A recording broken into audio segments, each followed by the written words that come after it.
Lunch. I've heard a rumor. Rumor has it. You don't want the fuck. You finally have a head bigger than mine. Yeah. We're looking pretty even today. In reality, I'm smaller than you. Yeah, and my head is disproportionately larger because I have a massive, almost 8-inch circumference. Is that a circumference diameter? It's got to be diameter. Circumference would be around? Would be a much bigger than 8 inches. That'd be like a pinhead kind of thing. But it's like it's between 7/7/8 and 8 inches. Diameter which is huge. Through. It's a XXL if it's a snapback or like a fitted cap. Damn. I have to wear an XXXXL Shoei helmet that I had this custom order for my motorcycle because the triple XL that they mass produce still uncomfortably pinched on my temples. Yeah, I got this just massive fucking orange on a popsicle stick. I've been carting around. Well, it's an orange on a fence post. I'll be honest. It's an orange on a barrel. It's an orange atop. It's an orange atop a barrel, a casket. Jesus. I think you went the other way with it. An orange on top of a casket would look very small. I mean, okay, a cask, because like a barrel's too like that. Now I'm back to having too small. Like a barrel on top of like a beer mug, even better. Yeah. A stein. I'm a giant California size orange on a beer stein. Is my proportions to my body to head ratio. All right. So, do you have anything you want to talk about? Because I have another hiking experience to share. A review of Hocking Hills State Park. Okay, go for it. This thing is fucking incredible. It's about an hour outside of Columbus. It took us about 2 hours and 15 minutes to get there. And like there's multiple parts of it. Like the northernmost part, you can drive 15, 16 miles down to get to the southern part, or there's actually trails that connect it all.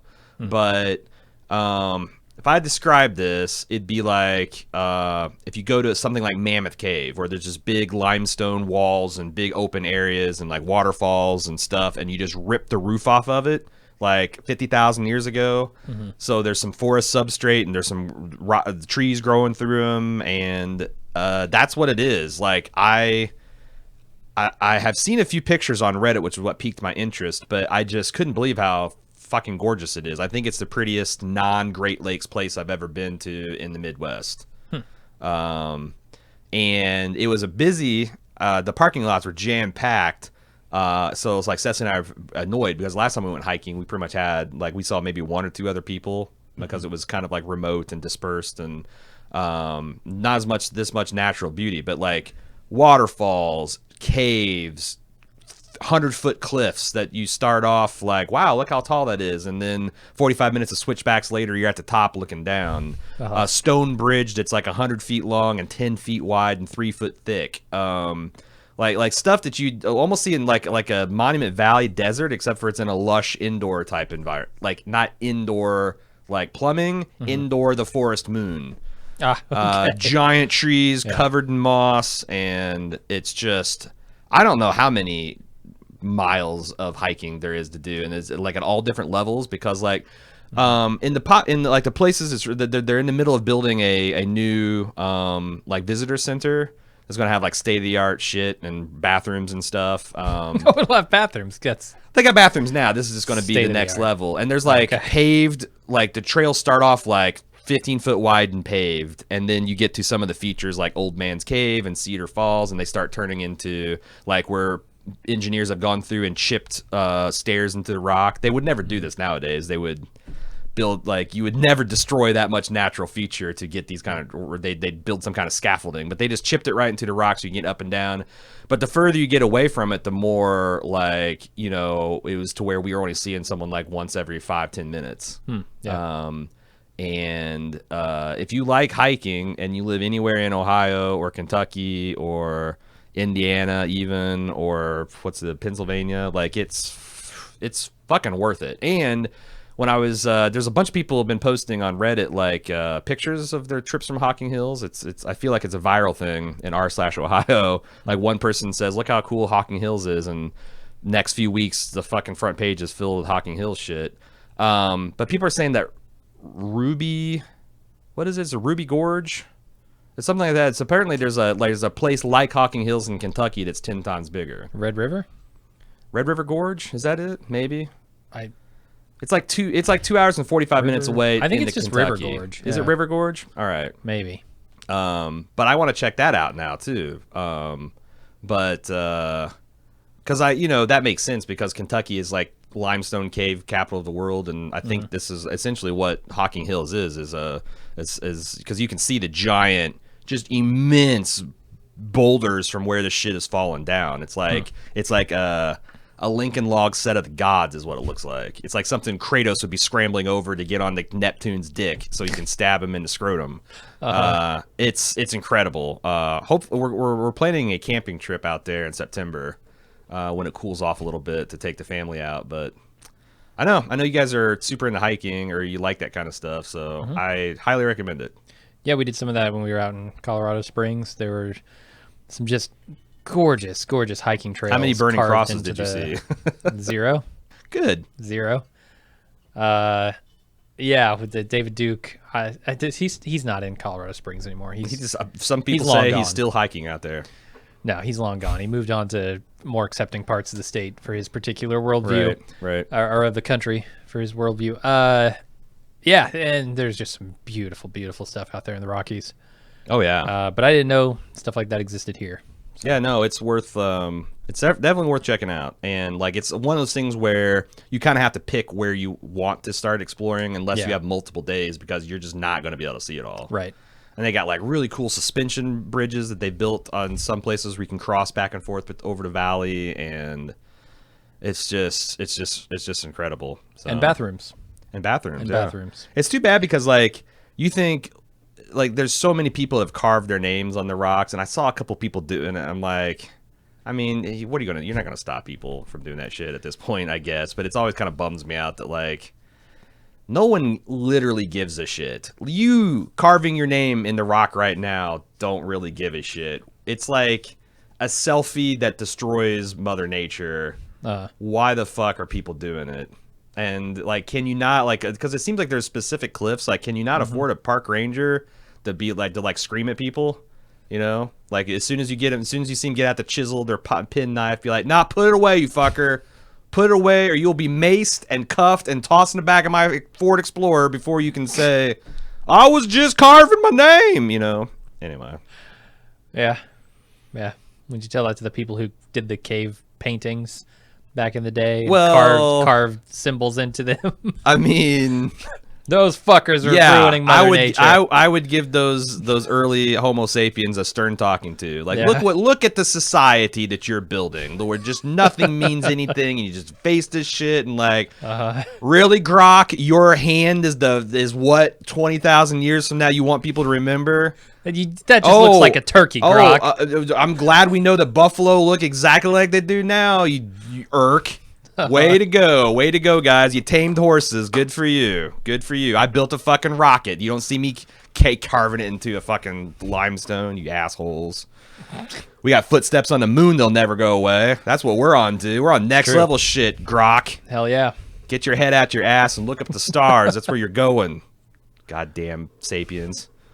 Okay. That's interesting. Do you have anything you want to talk about, or should we roll on over to the feedback? You got tweets? I got some tweets, yeah. All right. As a follow-on for our conversation, or I guess my rant last week against gas station full volume ads. Okay, because I Did you have an experience? Almost the next day, I pulled up to the Speedway, got out, and have you tried the Starbucks fucked Red Bull edition? Go, and you're right. It wasn't like directing me to go inside. It's just like making me aware of this stupid shit and a credit card offer, and then this like.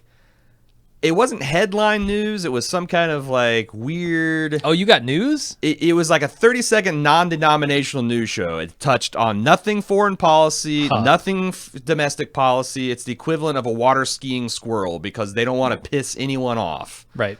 And I'm like, and the volume was so fucking loud. It was crazy. Insanely loud. So apparently Thad says this may be helpful for us. There's a gas station mute button, and he points to a button that is entirely unlabeled There's no writing next to it. There's no writing on it. It's just a white button along with 8 other fucking white buttons. Yeah. He says, push that button, it'll mute it. Well, here's the thing. It's on the right side. It's second from the top. That might be true for like a Vita root, but it's not going to be for a Gilbarco, guarantee. Because, yeah, buddies. I got my hands up inside those machines. Gilbarco? They're button. Yeah, that's the name of one of the major manufacturers of gasoline pumps.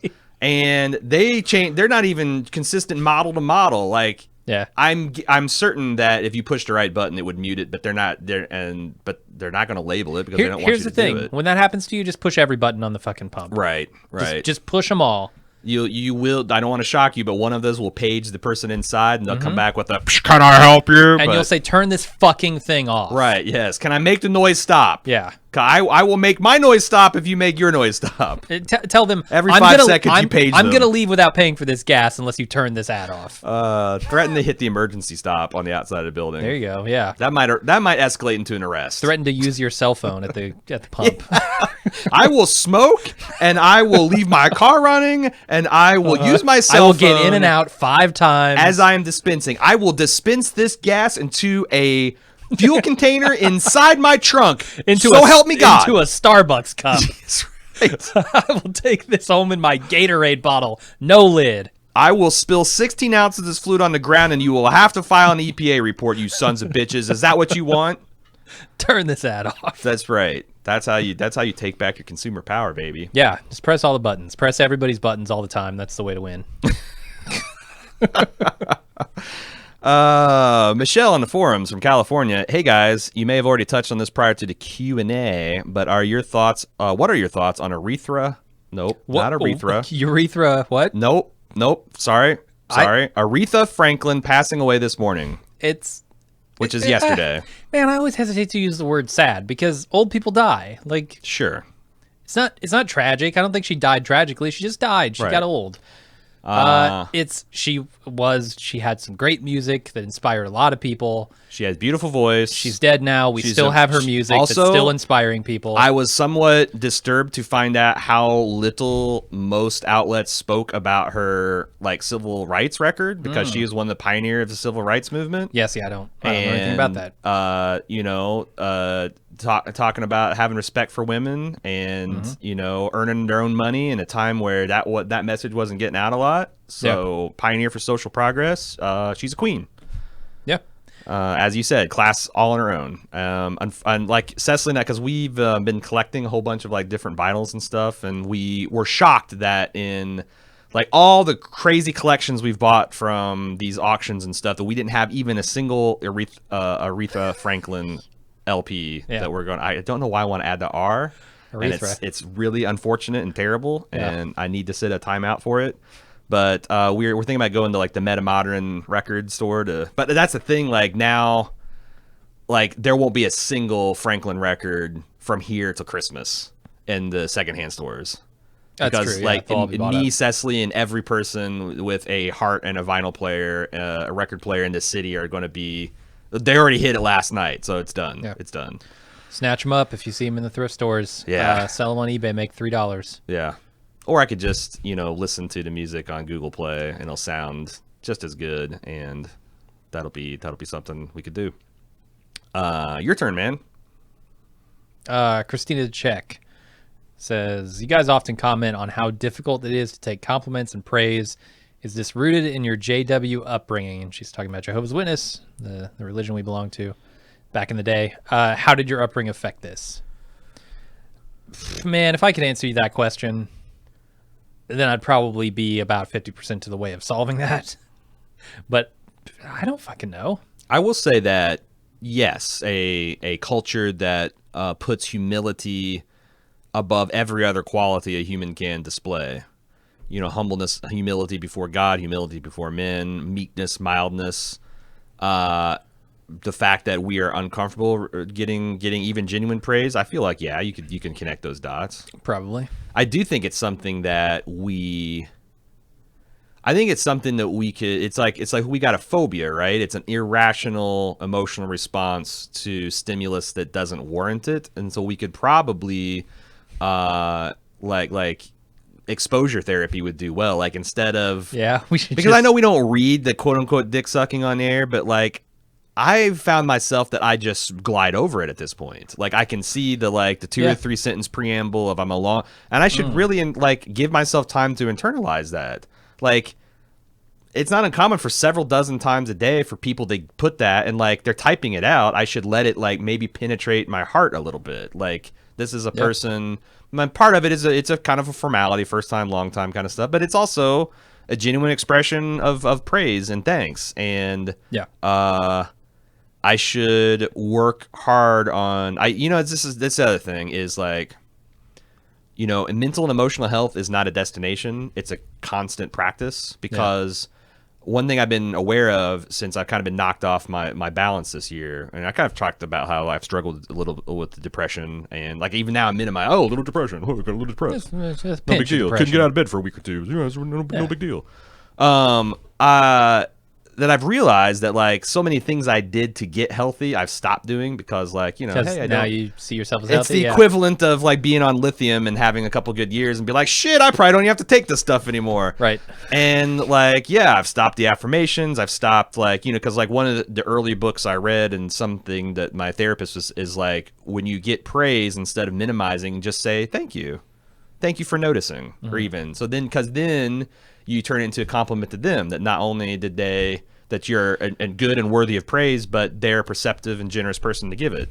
And you appreciate that they have given it. Yeah. No, thank you. Thank you for noticing. I appreciate that. That's the perfect response, and that's all you got to do. You don't have to be like, well, I didn't work that hard. I just, So I'm trying to get back on all these horses that I've fallen off, and I will say the reason that we don't read the quote unquote dick sucking on the show, it's not because we can't take the praise, but it's because the audience doesn't want to hear that. But what I'm saying is like there's a cause effect cause kind of thing.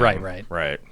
So just wanted to make that clear. I don't know. Maybe you want to get really emotionally uncomfortable. We should look each other in the eyes before every lunch and say you're worthy. A sincere compliment to each other. Oh, Jesus. See, we should you can't do it. And we should do it on the air too. No, that's exactly what I was saying. That would be uncomfortable. Yeah, and we're not going to do it on this lunch for damn sure. Uncomfortable. I can't wait to see what people think about that. Because it's hard, y'all. This shit is not easy. Yeah. If I ever make people feel ashamed for the way they think or act, behave, just know that I have always made at least as big an ass of myself. In almost exactly the same ways as I'm making you feel that way now. So, Travis Schmavis, can you guys think of the worst movies you've ever seen? I feel like we've done this question like 4 weeks in a row, haven't we? Or on a Twitch stream and a lunch. The worst movies I've ever seen. The Room. The Room is fucking awful, and I know it's become like this ironic cult hit, but it's fucking terrible. That movie is atrocious. I've got a new answer because I just thought this appeared like sometime last weekend. This is how I'm gonna find it. With a lot of umming and typing. Movie 43 is like this sketch comedy movie that has like Scarlett Johansson and I don't believe it. I already Hugh don't Jackman and just tons of really famous people, and it's the worst fucking movie, the most wrong-headed, the most unfunny. There's like maybe a grim chuckle or two to be had. I think that might be the worst film that I've personally actually rented and looked forward, because it's like it had such pedigree, and like it was like there was almost no buzz, which should have warmed me up. And I'm thinking, oh, maybe I'll be the first one in on a cult classic. So something got shoved in, but no, it's terrible. I cannot believe one of the skits. The whole thing, and it lasts like 5 hours, is Hugh Jackman shows up at a date with, I think, Scarlett Johansson, and he has testicles on his chin. Okay, yes. That's the joke. I've seen this. That's the joke. And it's like 4 different non-connected stories, right? Yes. With one of those actors at the lead. Yeah. Yes. You're right. That was not a good movie. That was a very, very bad movie. That, I think, might be, again, like I've sat down, all the others have been through the shield of like Mystery Science Theater or Riff Tracks, and I kind of knew I was getting into like, Yeah. But this is, okay, Hugh Jackman, Emma Stone, Kate Winslet, Halle Berry, Chloe Grace Moretz. I don't know how you say Moretz. Moretz. Thank you. That's like, look at Richard Gere, Naomi Watts, Gerard Butler, Anna Faris, Uma Thurman, Liev Schreiber, Kristen Bell. Holy fuck! I don't remember all them. Jason, how did they get all of these talented, famous people to glue testicles through their chin, to their chin? There's a lot of gin that was involved. Yeah. Seth MacFarlane, like I expected from Bobby Cannavale's in there. Fuck me.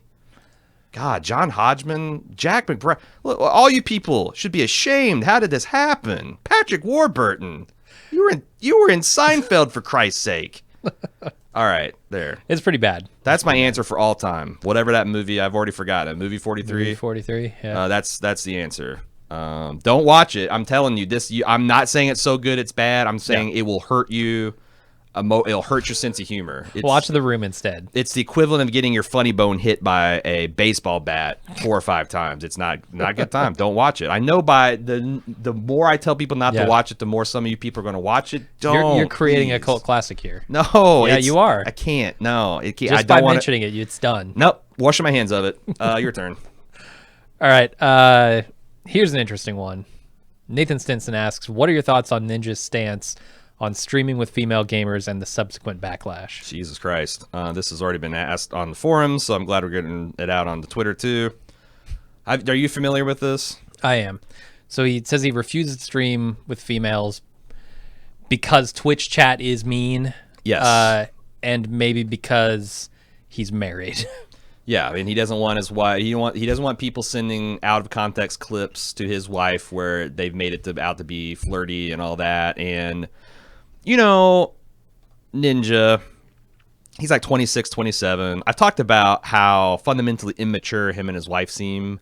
Like, they have these long talks where they longingly wish that they had met each other and been virgins because they don't like the thought that they've been sexually with each other. Jesus like, Christ. It just seems like a giant ball of insecurity and like deeply...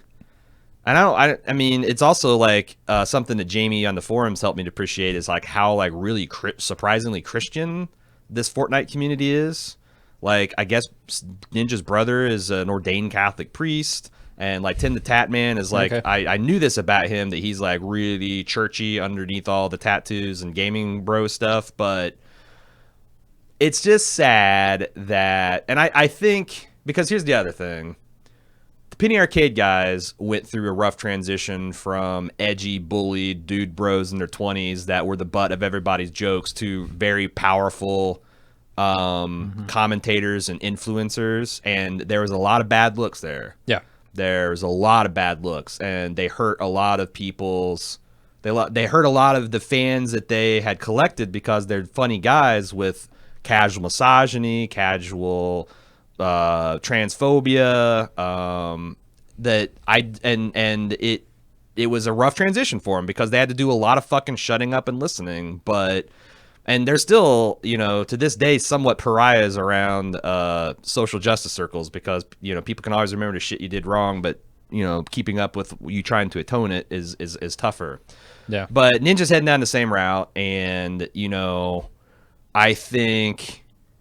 I don't know whether he will like learn and change from this. I think there's signs in the last 6 months of me kind of following him that he does take constructive criticism, and I think he'll be a healthier. That's the other thing is like, I think he'll be a healthier and happier person if they can like deal with this stuff. Like, why are you uncomfortable with the fact that I've lived another life that didn't start with you? Like, I understand the Romeo and Juliet of it, but like, y'all still don't think Romeo and Juliet was a romance story to look up to, right? Like, you know, this like emotional pornography that we around the world engage in, this facile understanding of what love and affection and sexuality are, just, I don't know. I hope they grow out of it. And because the fact of the matter is, Ninja has a powerful platform, and he could shine a light on the real pariahs of the gaming industry, which are just women. This thing, I think he has not only an opportunity but a responsibility to do that. I mean, he is the #1 gamer in the world right now. Right. Yeah. I mean, he is representing so much of what gaming culture and community is. Right. He has a responsibility to to push the community in a direction, and he's Yeah. going to push it in a direction. Right. That's the thing that I don't think he understands is that his actions will inevitably push this community in a direction. When he says, "I'm excluding all females from everything I do," because of what the that's worst of signaling, you will do. That's signaling to so many people who would get in the chat and say, "Oh, horrible shit about women on his stream." That's signaling to them that that is okay. Right. And he's failing. He's failing in that regard. He has a responsibility to not only stream with people who think like Twitch chat does. Right. And I'll tell you another thing that I found particularly personally disgusting is, I have really liked seeing, our fellow friend and fan Jamie T on the forums really take to Fortnite, and like she like for first time like is enjoying a sport unironically. And she really likes this Lupo and Ninja guy, and they say this stuff that's like, pretty sexist on the face of it. It's essentially the exact same thing Mike Pence said. I refuse to meet with a businesswoman unless my wife's there because, and like, think about that. If every powerful white man refuses to meet with women in a business situation one-on-one, does that not limit? But you'll meet with any other dude. Right, and they'll get up on the microphone in front of the cameras and they'll say, "I am not sexist. I have nothing against these women." But you are systematically eliminating them from everything. The old boys club. From everything. Right. Like all of the sources of power, all of the influence. Because why? Because if you get in a room alone with a woman, you might fuck her.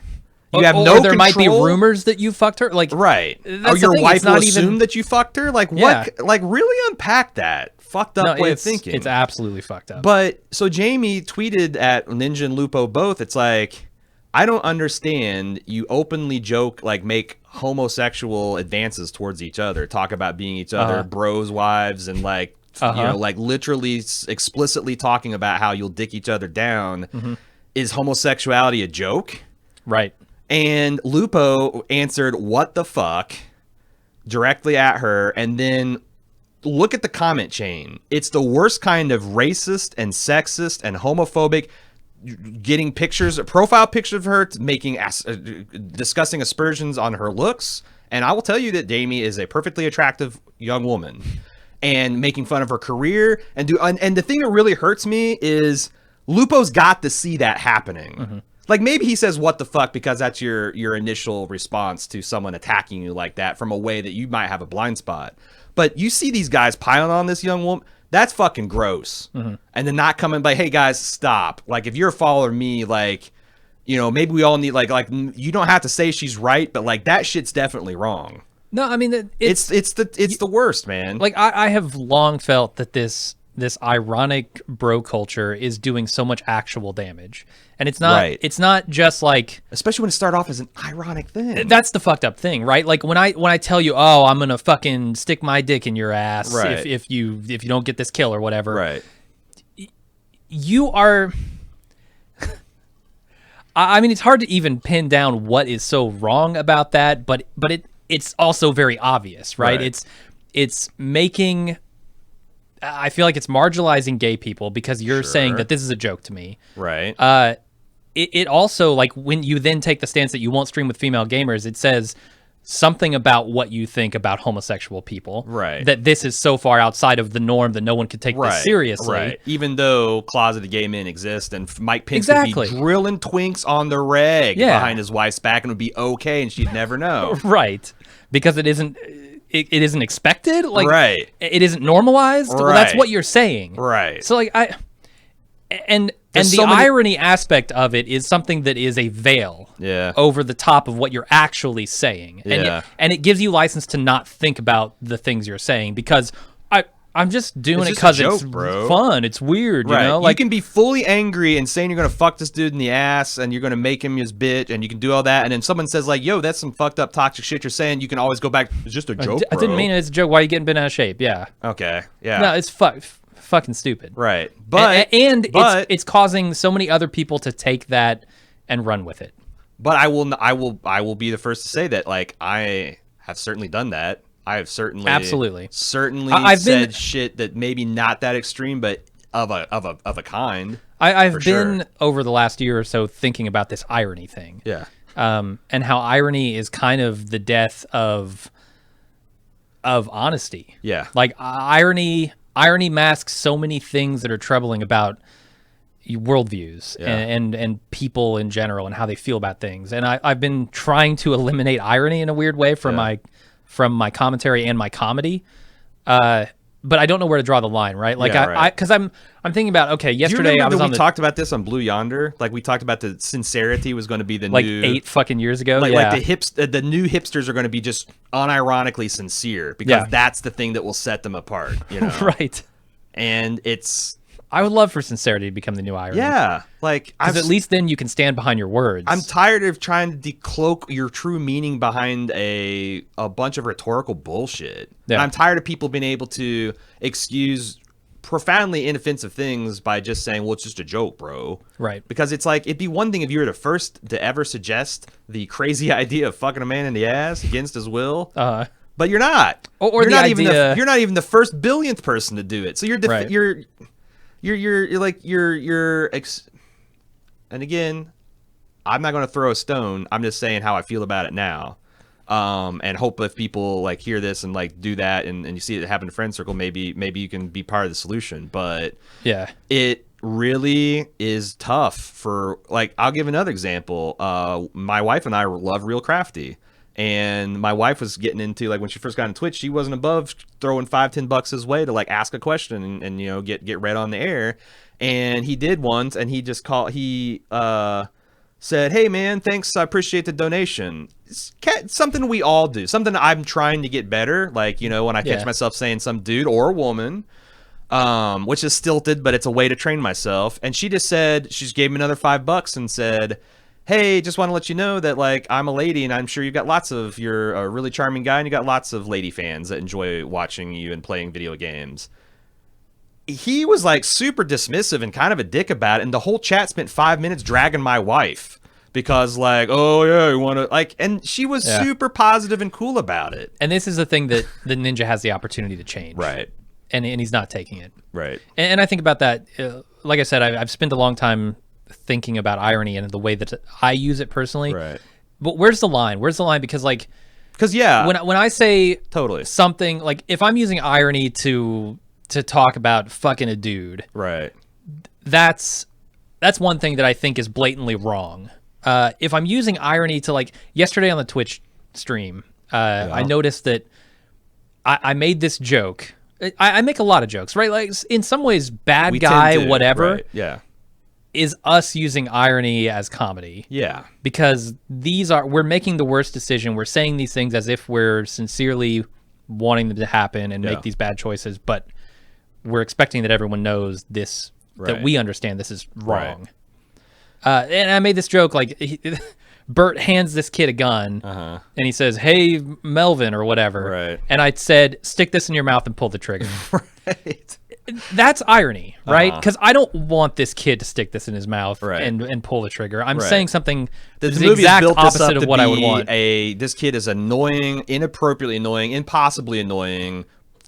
One of the worst written characters in the movie, and everyone's talking about beating the shit out of him, whatever. You're just going to the next level. Right, and in an ironic way, because I don't want that to happen. But also, you know, comedy, like you talked about recently, is the subversion of expectations. Yeah, so yeah. Irony has a big part to play in that, in comedy in general. So how do you... I don't know how to square that. Can I offer a suggestion? Yeah.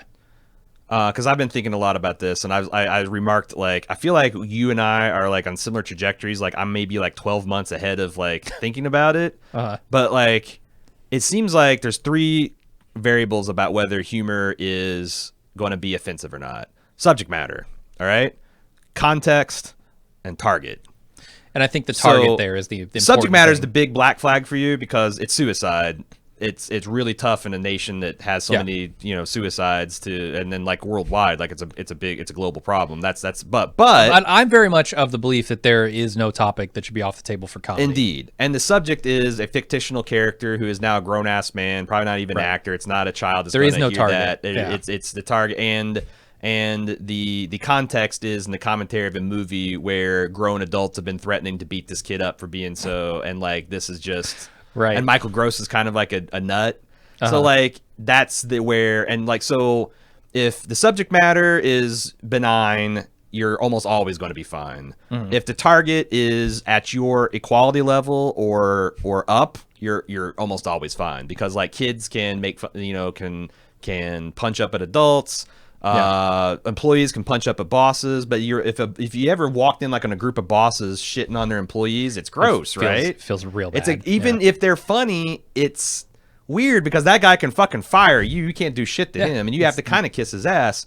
And the context is, is this amongst like friends that all love and respect each other, and in a community where we know our ideals are such that we don't seriously mean these things? Or is it this context where we're talking about an outsider and we're alienating them, and we are perhaps fostering an environment where people can start thinking that it's okay to harm those people?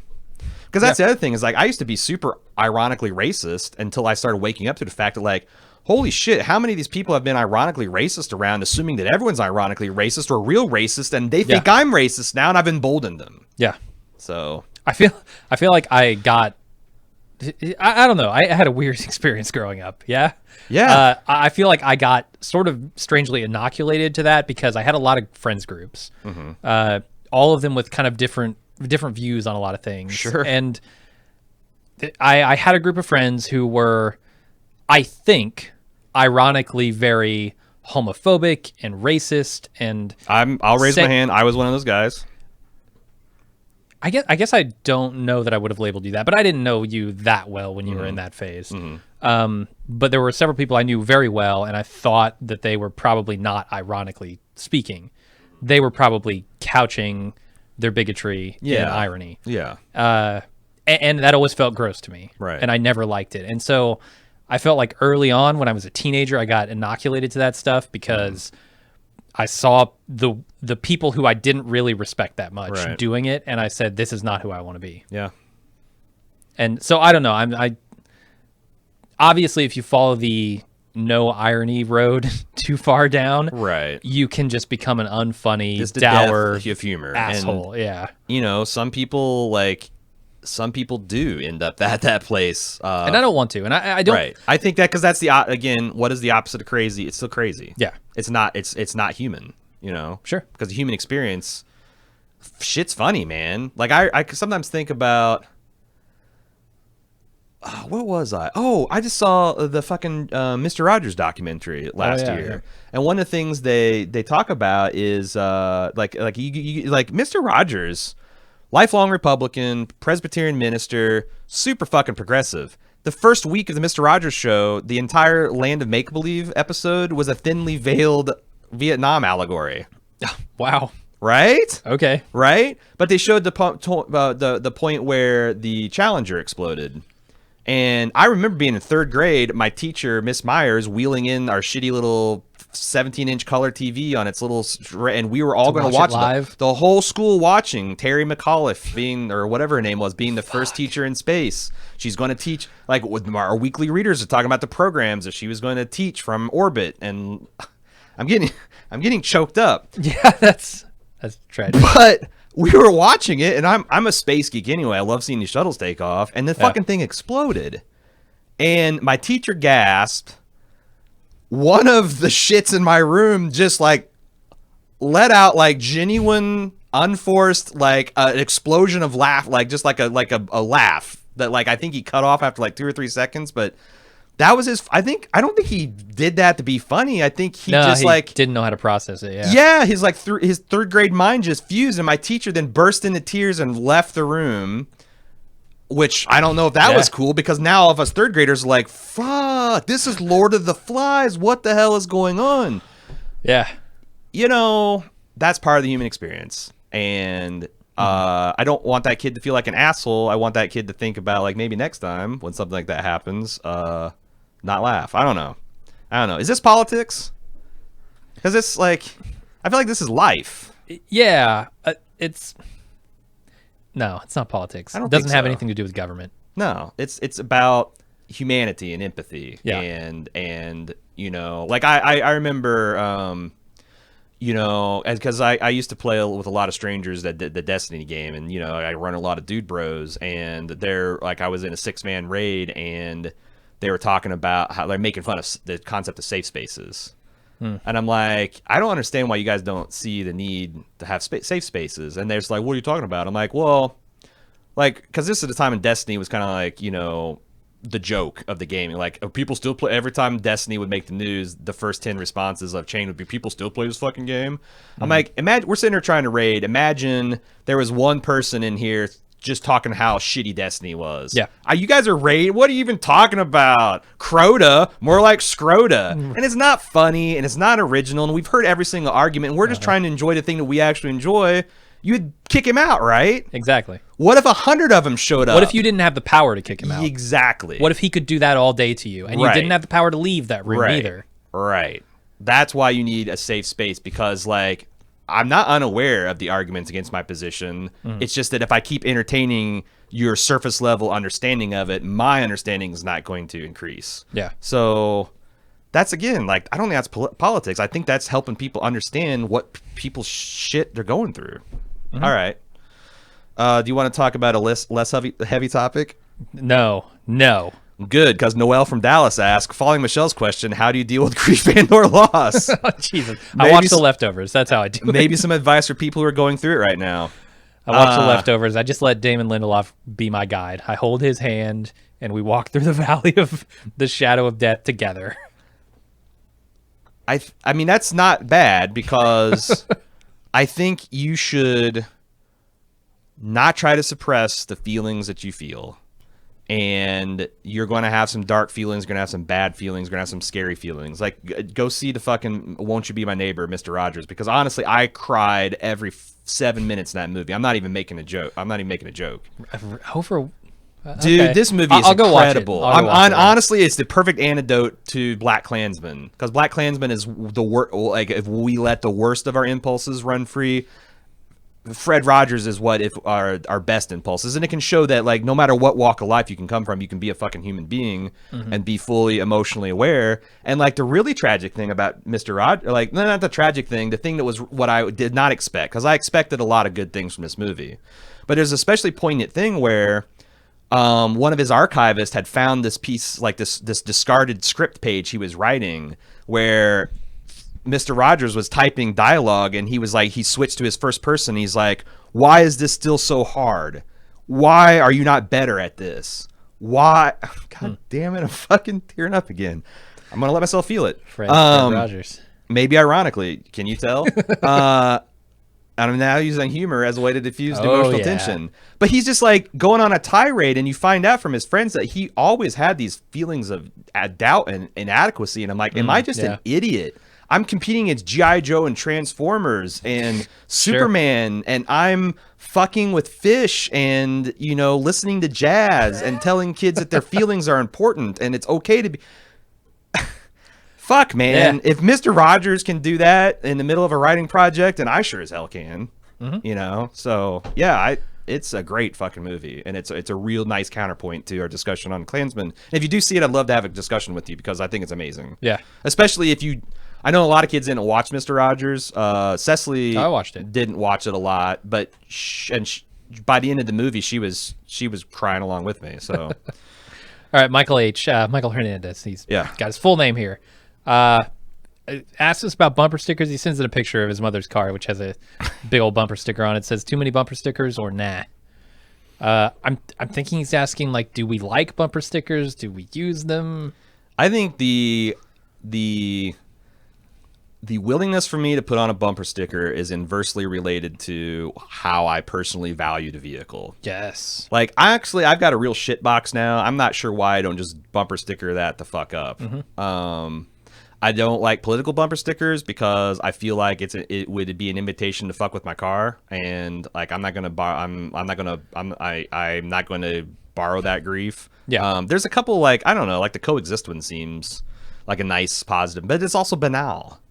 So, like, I guess I would go for funny, or something that shows like a real passion that I'm not ashamed of having, like sailing or hiking or pop culture, like Star Wars kind of thing. You know, but like, I feel like it starts getting that starts getting weird real fast because like sometimes I see a person who's got like a little machine gun family, you know, Yeah. like the daddy's a sniper rifle and the mommy's a machine gun, and then there's 2 9mm and I don't know, a fucking stick of dynamite, and I'm like, I know from inside his head he thinks this is all funny and but like, is that the billboard you want as a human being?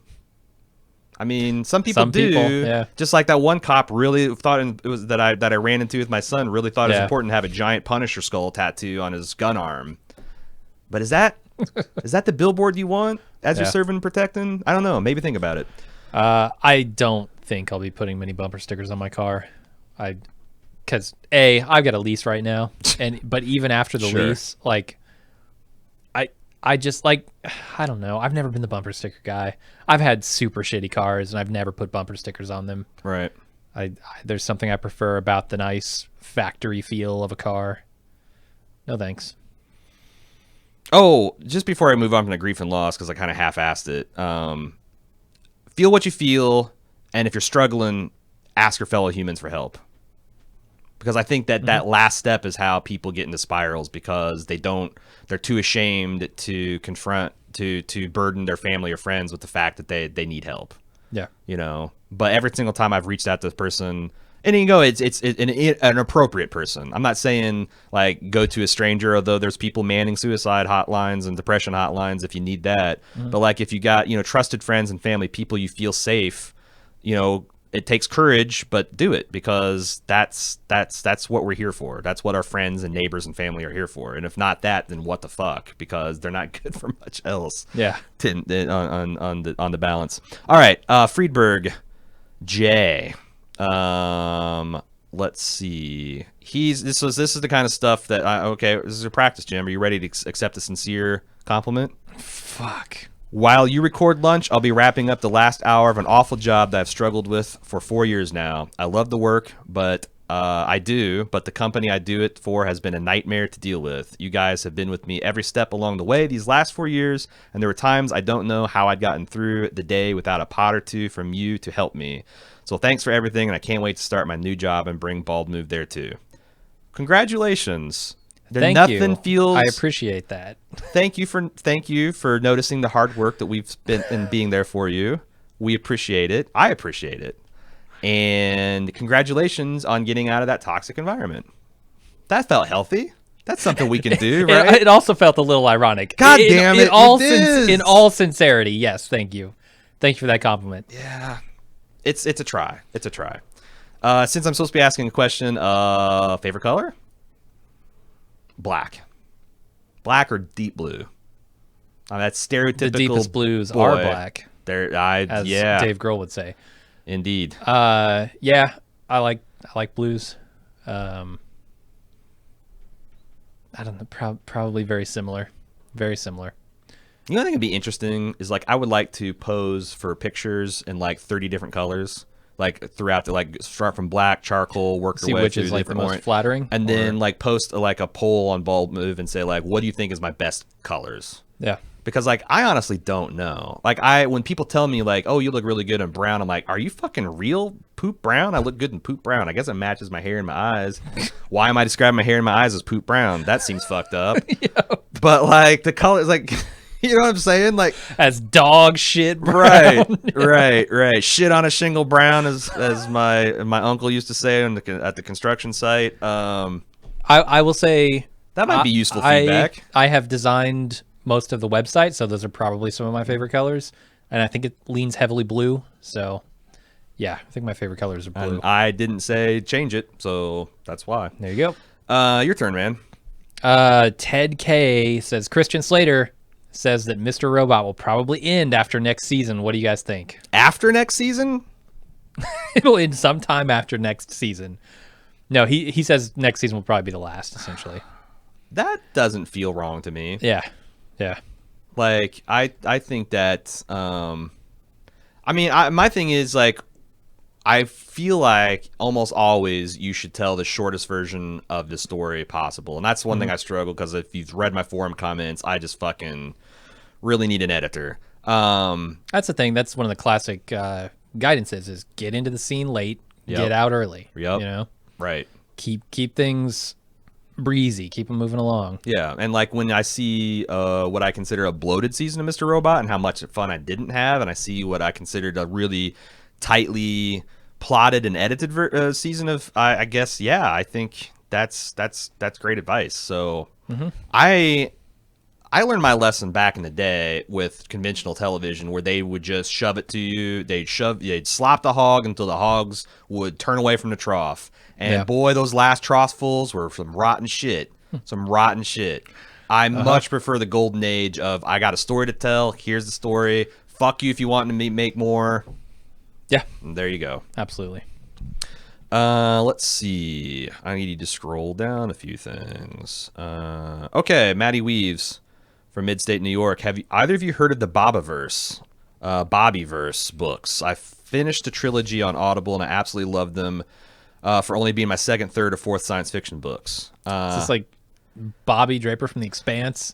I got briefly excited for that, but it says the elevator pitch. If neither of you have heard of it, Bob pays to freeze his brain so he can wake up in the future when they can build him a new body. Except when he's conscious again, he's forced to become the AI for a von Neumann probe, a self-replicating spaceship. There's a lot of science, good amount of humor, and plenty of fuel for philosophical discussion. It does seem right up our alley, there, Maddie. It's a TV show? No, it's a book series. Okay, he listened to it on Audible. Unfortunately, I have a pretty good stack of reading material right now because I want to read the sequel to Sapiens. I want to. There's a couple of self-help books that I want to read because I felt like that's another habit I used to get into. Is just like, a lot of it's review, but some of it's just new ways to think and new neural connections to make, new strategies if the old ones are wearing out. And also, I'm trying to read the first two books of The Expanse. Yeah. So, and then I also have a bunch of I have 2 or 3 well-regarded works that people are recommended for aspirational utopia science fiction. Yeah. Because I said what good stuff exists. And then there's also there's one about the hyper-evolved intelligent spider planet that seems fascinating. That's the top of my stack. When I get done with all that, I will promise you I'll check the Bobbyverse out because it seems cool. Your turn. Kuban07 asks, if you could live as any TV show character, who would you pick? This would be living in the reality of their character too, not living as the character in your current reality. What? So I think basically he's saying pick a TV show character and you're going into their world to live as them.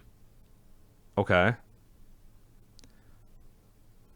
And then in the universe as them, so I start off the story the same way they did, or am I forced to make their choices? Because I know it's not clear. Last time someone asked me this, I said Raylan Givens from Justified. Because I feel like that's the right amount of. I mean, he's super good looking. He's funny. He's fairly thoughtful. He has a pretty good amount of luck with the ladies. He's not without setbacks and disadvantages, but he somehow always triumphs. And because you can't just have everything super good all the time, right? Because then you're in the Matrix and everything's bullshit. But I feel like Raylan Givens is a pretty good life. I think he was slow to.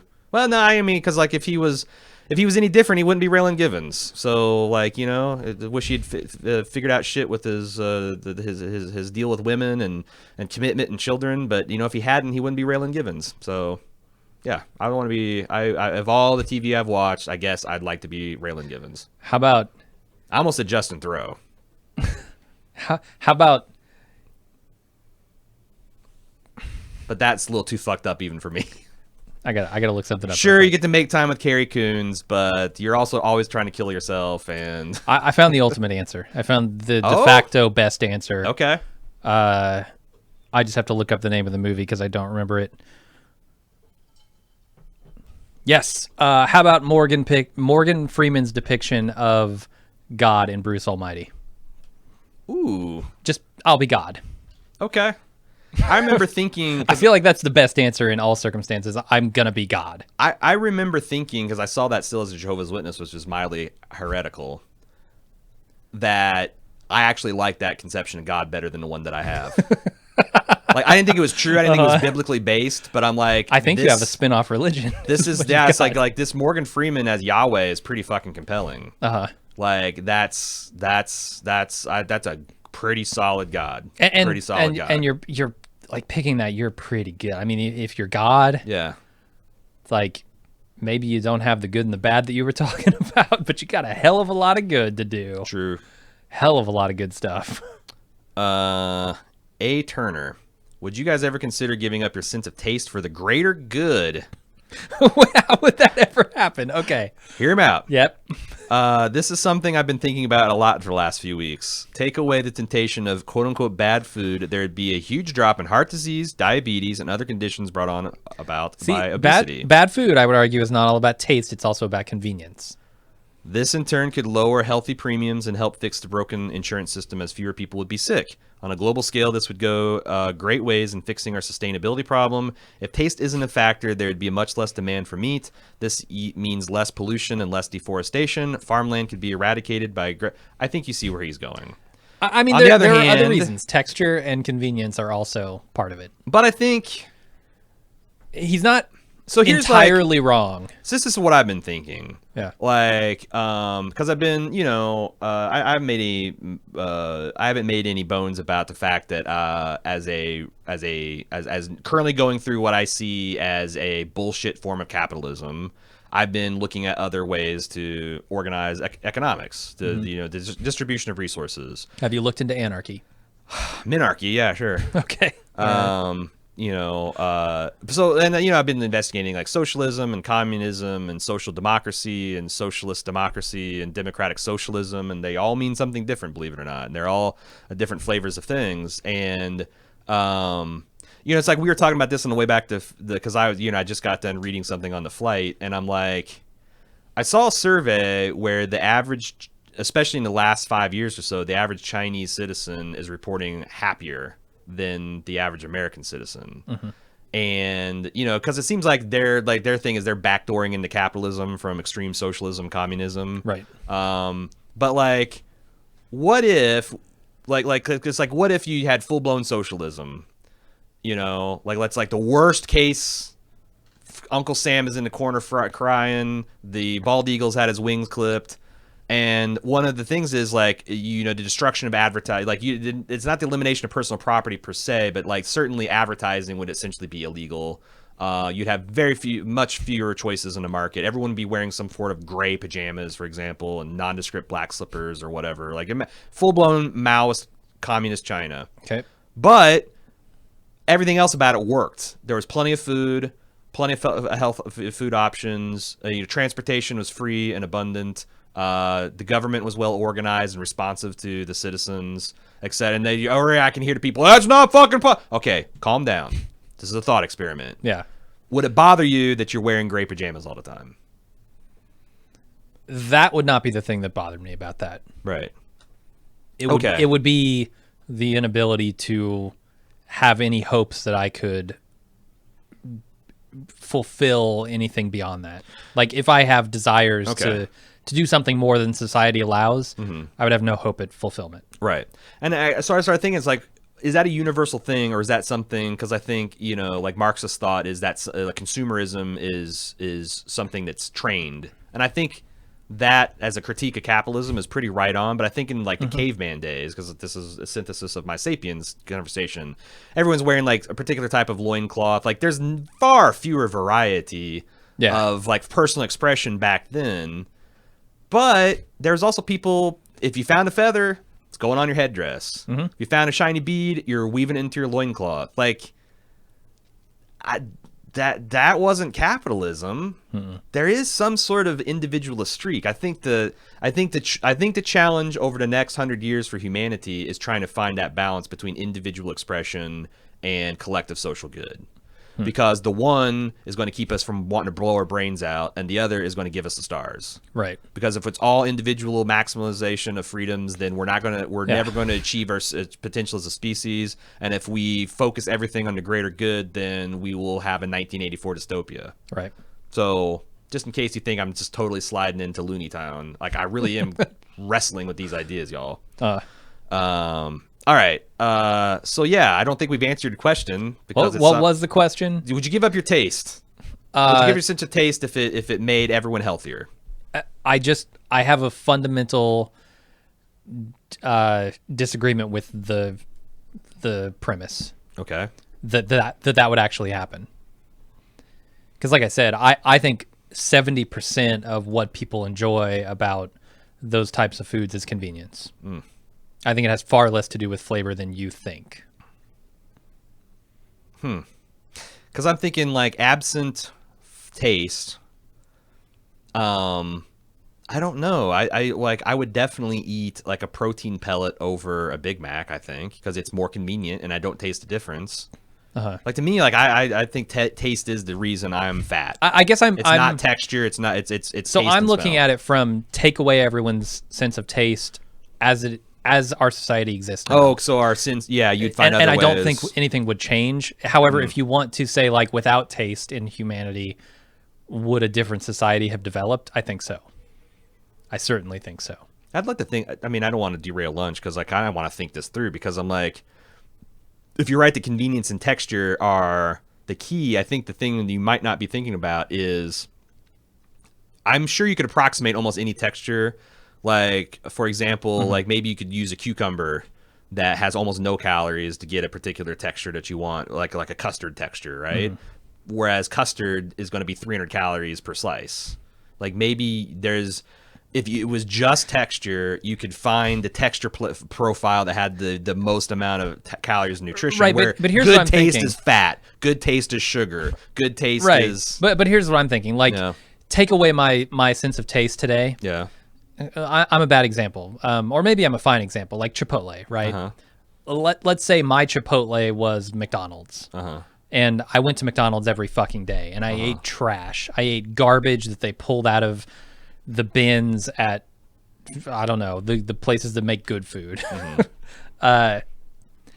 McDonald's would not change their ingredients because flavor didn't matter. McDonald's would change their ingredients to make their thing cheaper.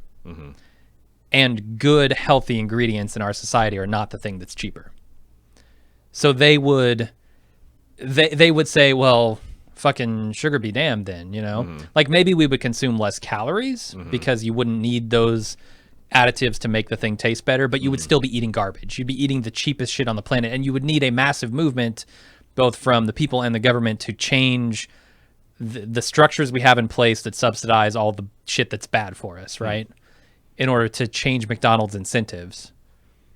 Look forward to a podcast series coming up for club members. Bald Move gives up 1 cent at a time and evaluates the societal. If you couldn't hear your food being chewed, well, how would that change you? The music industry would be fucked. But It then would be, the yeah. Jim Jones would be over there. We'd Well, be it'd fucked be all too. about vibration.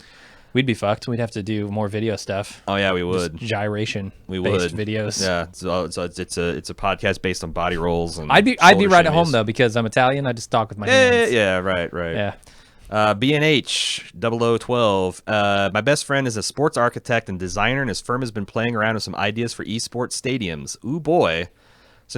Wait, I think I just took a turn from you. It's but fine. Let's roll with it. Esports stadiums. Since all people in this charge at this firm are ancient white dudes, they don't really get fuck. or have any vision in this area. Well, your friend's probably fucked. But here's her question.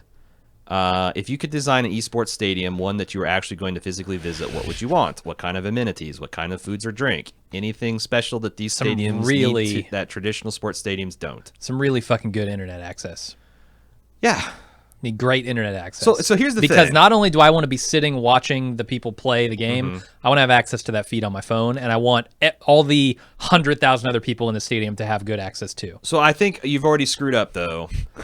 Because the idea of a stadium is already something that's that's almost fair. uneconomically viable now because you're competing against people's badass screens with high definition, and now it's going to be 4K and free snacks and being able to get up and shit and pause and do all that stuff. So what are things people can't do? I think you need to look at like current movie theater design. Go for a premium experience, extremely comfortable chairs, sound and audio that they can't get anywhere else, a private screen where they can like maybe view the other side of the match, bedding, Oh my God, betting, micro betting, prospect betting. Like Ninja will make a kill in the next 60 seconds, or fuck Ninja because he's a soft misogynist. Fruity Loops, whatever. I think that wasn't a gay joke. I actually think there's like a female streamer that's got that kind of sort of name, but I'm bad at names and I'm a terrible advocate and ally. But like, yeah, they're going to make a kill in the next 30 seconds and it pops up and people can just like instantly do a micro bet. Like, that is evil, but that will get people's butts in seats, man. That will get nerds sipping brandy and smoking cigars and, you know. But and the other thing is, that's me from a traditionally masculine point of view. It'd be interesting to see what an E-Stadium would look like from a female perspective. And if there's a way that you can merge those two sensibilities. Because like I'm saying, like already, I think there's already a slightly larger market as female gamers than male at this point. What about a chat room only for the people in the audience? I don't know. Oh, that'd be cool. Because that's like Twitch, right? Like right. Yeah. You could have it only for the people in the stadium. Yeah, and maybe you've got like a platinum card that gives you access to the VIP chat. So all the plebs. Okay, yeah. You right, like, you know. Right. I don't want this guy crap flooding about stupid stuff. I want to just talk to the other high rollers. Slightly evil, but I think that would put people's butts in seats and get them to spend money. Because that's what you're asking, right? You're not asking what the most humane, ethical way to consume esports. You're asking what would be successful. And I think those are some ideas that I've been kicking around. If I knew, I would be there investing in it, because I do think that's the way. That is the way of the future. That's the toenail clip saving, pissing in jars way of the future. Well, start it. Let's get out there and rent a location. I have no. If I had a couple $1 million, I fucking would. I would. What do you need a couple $1 million for? Penny Arcade didn't start with a couple $1 million. Yeah, and they also didn't build a goddamn sports stadium in Seattle. They built 70,000 person conventions. They don't have to own the property. That's true. So you're saying like a pop-up stadium, like the way a pop-up bar is? You just like you go like for next 4 weeks. We're having a tournament, or like a LAN next party, 4 weeks, right? This like, empty slot in a strip mall is going to be a esports micro arena. Yeah, and. But the thing is like betting needs to be legal in all 50 states. Free Red Bull. I tell you what, everyone free Red Bull for everyone. Red Bull sponsored free energy drinks. I was making fun of your micros pop-up. It's a good idea, but it's not bad. And it's a way to build into a much larger thing, right? From a sort of bottom-up perspective. If I was a shitty Midwest casino, I'd be experimenting this shit right now. Yeah, you got your poker room, you got your slots room, you got your esports room. Yeah. Do it. If anybody wants to make that happen, hit us up. Your turn, man.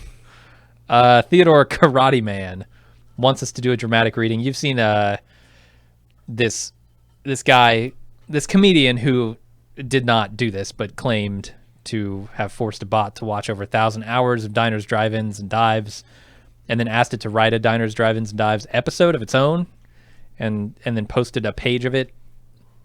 I mean, this is a joke. He didn't actually do this, but the page is out there. And they want us to do a dramatic reading of it, but it's just...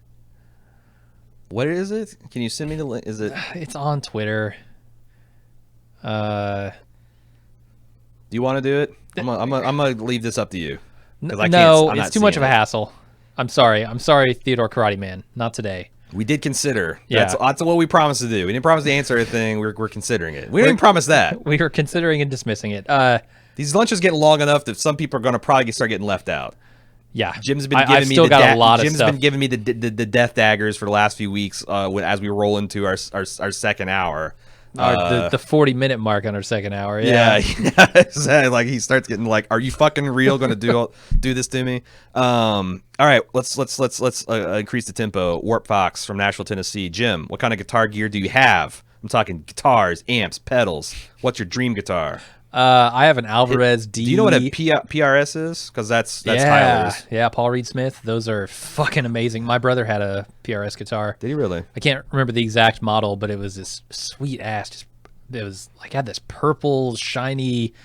Looked like something Prince would rock. Honestly, it was badass, and it sounded fucking amazing. I'm a guitar admirer, but I know nothing. Like if someone has a really badass guitar, I'm like, that's because Cecily's brother collects guitars, and he's got enough money to do so, and he's got some sick axes. I'd like to see his collection. That'd be cool. Yeah.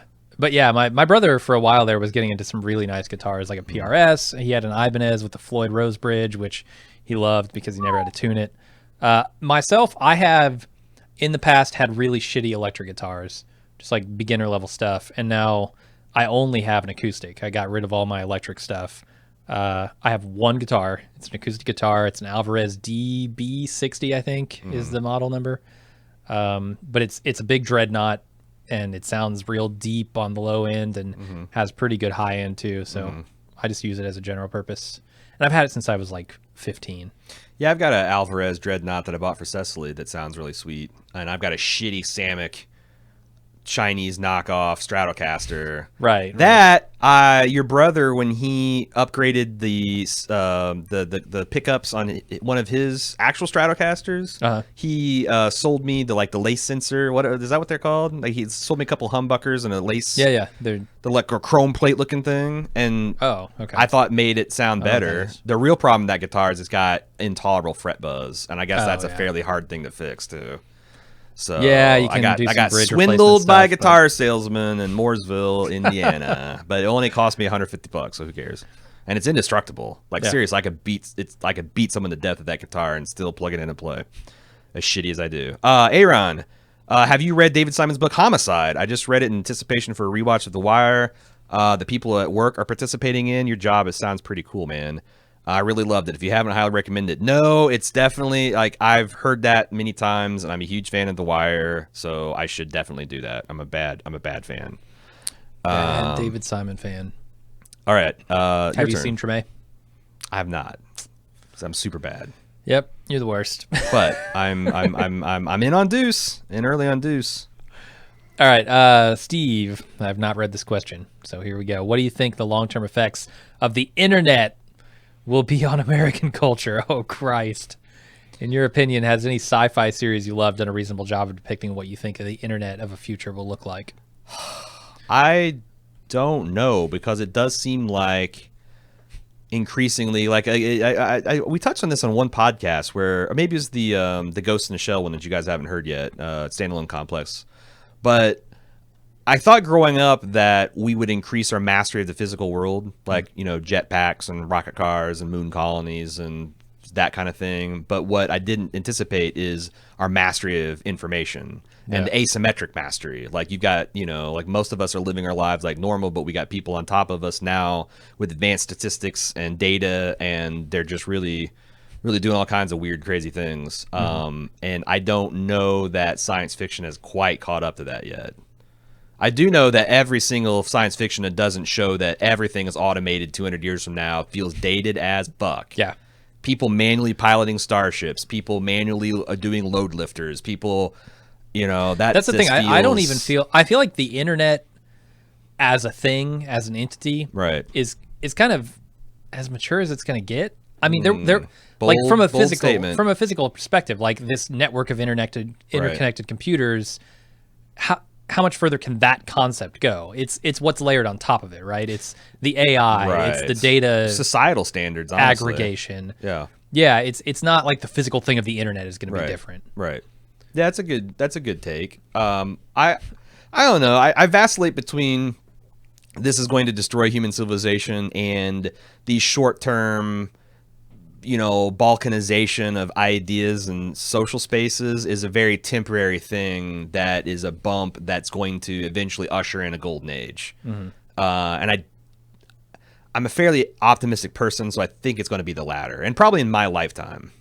But because I think we're due for a real correction to, like, the pitiable state of education in some of our countries. I think we're at a nadir where people are going to be like, I think increasingly our generation is like, this is not good enough for our kids, and we're not scared of you cannot get the ghost of Stalin out to scare us when anytime we want to say, hey, look at the people in Denmark, they're fucking happiest people on the planet, what are they doing? Oh, it's socialism and it will never work. It's been working for 30 years, you fuckers. We want that shit. So, yeah, that's politics. But I think that's where we're headed. And, like, if we can kind of aim more towards there, I think it'll be better. Obviously, people disagree. And I think it's to the point, like, I don't hate people to think that. I just think you're wrong, and we're gonna have to defeat you through through democratic political processes. Like, I'm not afraid of terrorism at all. Yeah. It pisses me off that we spend hundreds of $1 millions and strip away our rights fighting this thing that I'm not afraid of at all. It's it's a boogeyman. 0% terrorized. I'm not afraid of immigrants, for example. I'm not afraid of, I don't know. I'm increasingly unafraid of government surveillance because I feel like there's ample evidence that we always thought it'd be like one thing pointed at us, but like there's one giant camera pointed at like all of us, and there's a million cameras pointed the other direction. And they like long term, it's almost impossible to do serious malfeasance without leaving a paper trail. Now, if you can get people excited about doing something about it, actual fighting the endemic corruption that we see through all levels of our society. I mean, shit, that David Simon was screaming this in the wind. That's the whole thesis of The Wire. Yeah. Anything that's short of a puritanical approach to destroying corruption in society is pissing in the wind. And I kind of think he's right. I mean, he's making another series about it right now. Yeah, right. to try to once again teach us what he's trying to say. Hitmai says, "Can we get some World of Warcraft talk?" I used to play. No, 10 years ago, maybe. Yeah, maybe I would have had some residual stuff to say about it. No, because he's excited about the new expansion and all that. It's looking pretty tasty. It's like, listen, I heard Giant Bomb talking about this. Yeah. Matt Roy is still playing. Burning Crusade been the expansion for? No. Okay, I thought that was because I read something that implied that. I'm like, surely not. No, they've had many expansions to that game. Yeah, if you want to hear somebody talk about it, listen to like a gaming podcast. I haven't revisited World of Warcraft in 12 years. Right. It's been forever. And I consciously choose not to play MMOs like Destiny a little bit, but I kicked its tires enough to know that it wasn't going to destroy me like I think a real MMO would. And like Hitmai, like Eve might. You seem like a heroin addict coming to me and saying, "Hey, Heroin 2.0 is coming out." Like, no, thank you. I have a wife and a child who I love and a business that is flourishing, and I do not want any part of that. But have fun, man. Like, the days where I could spend 8 to 12 hours playing video games were unironically some of the happiest of my life, and I don't regret that phase, but I'm also kind of happy putting that behind me. So, your turn. Oh shit. Kit Czar says, tried a Beyond Burger for the first time last night. Is it supposed to taste like meat? Am I missing something? I think the Beyond tastes like meat. I mean, it tastes like a meat. Okay. Like if someone had said that was kangaroo or emu or alligator. Or I've had alligator, so of course not. Of course. Elk, caribou. Would you not believe them? Would you be like, I don't believe you? That's not fucking meat. It doesn't taste like beef. It tastes like some sort of meat, but the texture's off. The Impossible Burger, I think, has the opposite problem. It does not taste like a meat, but its texture does. And if they could ever get those flavors, because I will fucking eat a fictitious elk burger that has that meaty flavor and texture. Because I like game. I like rabbit. I like squirrel. I grew up in fucking backwoods of southern Indiana, and my uncles were always bringing home rabbit and squirrel, and my grandma was always frying them up, and we're always hunting mushrooms. Hey, you can shoot out of a tree or dig it out of the ground. We're fucking eating it and loving it. So, but yeah, is it beef? I don't know. I'm trying this weekend. I'm gonna make some burritos out of it for the first time to see how that goes. Wondered Object from San Fran. Fun little tidbit. I was taking out the trash when I heard a very familiar voice coming up from around the corner. I turn and look and see my mailman listening to none other than Hubbard Jones Clan. No way. The guy had you two blasting from his boy's speaker. It was a fun bonding moment. Huh. That's cool. That is very cool, yeah. I have been, I think it's up to 4 times now, because I feel like this just happened to me like 2 weeks ago. Someone recognized me just out and about as a private citizen from my voice, and it's like, I don't know what level that starts becoming annoying or starts disrupting your life. It doesn't seem like Adam Savage is there, and he's orders of magnitude more famous than me.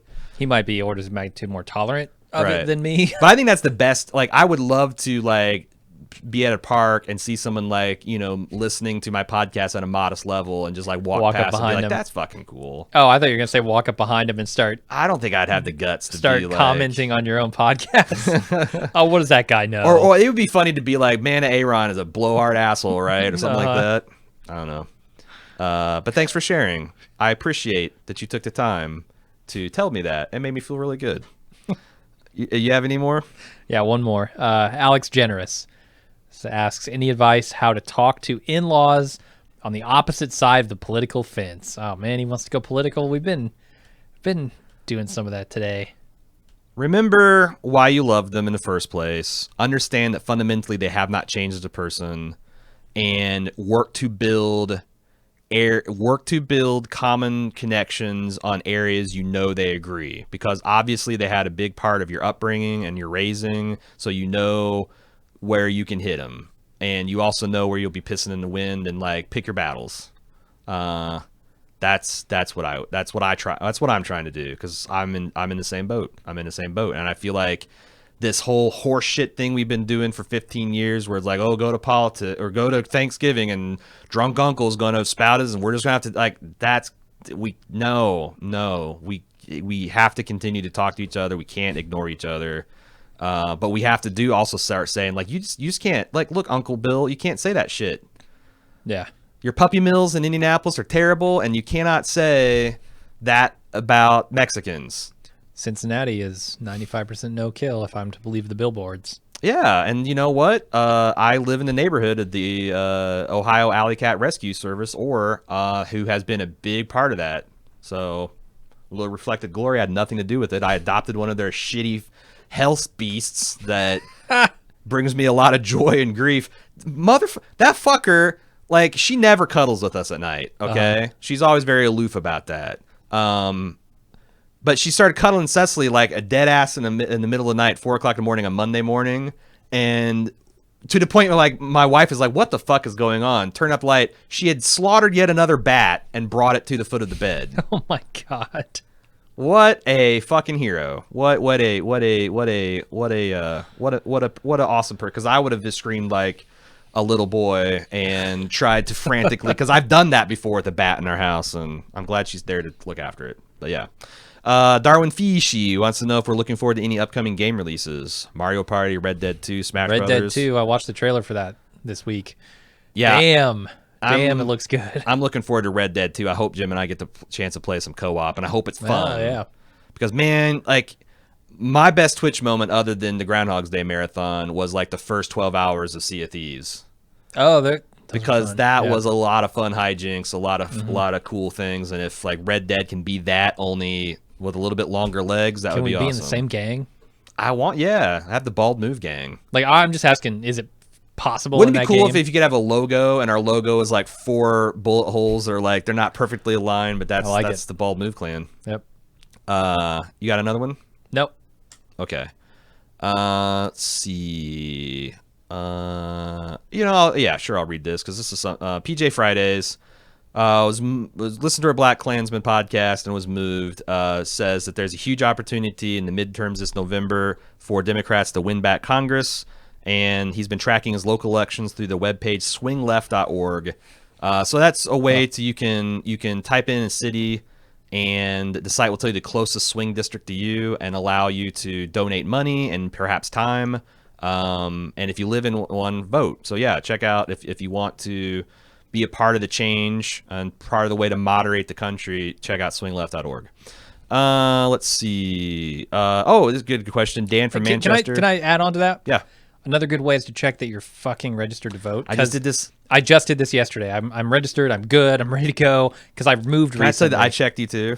Because I was checking everyone. You fucker. There's nothing to keep me from doing it too. I know what county you live in. I know your legal name. So I was checking like all my friends to make sure they're registered to vote, and like everyone was. I was just making sure I was up to date because I moved last year. Well, and they purged like 500,000 records off the rolls. So like I checked me and Cecily, and I started checking. And do it early because there's deadlines. There's I think a 30-day vote.org, headcount.org allow you to verify in all 50 states. So if you're curious. Yeah, check it out because they are disenrolling people. They're making it harder to get registered, and they there's longer and longer deadlines to get registered, and you don't want to be showing up at the polling place and getting fucked on the day of. Yeah.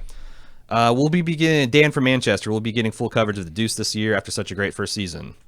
I think so. That's part of the plan. Yeah. Yes. In fact, I'm not 100% certain, but I'm like 95% because it seems like it's going to be the Deuce, me and Cecily do an American Horror Story, and maybe Maniac. But that's going to be like a sprint. Maniac will be like we're going to hit that over the weekend and be done with it. Watch Netflix do like a once a week release yeah. model, and we're like, God damn you people. Right. Okay. How did I miss this one from Corey? This is one of those, like, you've got a TV network, you can hire whoever you want kind of thing. Like, I feel like we've done this a bunch, and it's just really hard to do off the fly. And I read this last night, and I've been thinking about it, and I think somebody responded that we just get all the quip plots made into shows. With Paul Giamatti and Guy Fieri, 2 key hires. Get those on board. John Leguizamo. And his cousin, Leguizamo. Leguizamo. Brian Dennehy. Yep. And we get those people, and hopefully we hire some more minorities beside Leguizamo. And yeah, that'd be nice. Maybe women. Well, I mean, Judi Dench. We're gonna have to have Dame her Judi, on board. Sure. We need to get fucking Brett. Our house director, Michelle McLaren. Michelle McLaren, yeah. You have to get Bret Michaels in there. Right, for his trucking. Desperate Brett. Yeah. And we do Quit Your Pitching. And there's also there's a wrinkle of the competition between the two of us. Like, if we had to compete network to network, I don't know. I honestly don't know. Oh boy. I mean, I guess the people would decide, but like, Jim's a very funny, talented guy. I like to think that I'm a funny, talented guy. Like a podcasting network? No, like a TV network. Like, you got and we'd be programming it? You got Lwj&A and I got WARN, and which Those could be radio Aaron or networks? the Aryan Brotherhood, depending on which values put in there. Oof. Yeah, quit your pitching. That's what you do. That's what Kate Gabe said. I like that. Yeah. All right, we're almost done here. Texas Sandman from Texas. I think I heard that shooting for season 3 of True Detective wrapped up recently. Have y'all heard anything good about it? Are you planning on covering it once it airs? Heard nothing. I hear that it's slated for like spring of next year, and we have to see what else is going to, because like a lot of things feel like they're going to hit spring of next year. Game of Thrones could be, Fargo could be, Mr. Robot could be, Stranger Things. Looks like it's going to push to 2019. Like, that could be another podcast apocalypse that we just can't physically do them all. So we'll see. But I've heard good things. I'm fairly excited about it. And it's just going to be schedule and trailers, man. Schedule and trailers. Let's see. Oh, Double-A Ron from San Diego.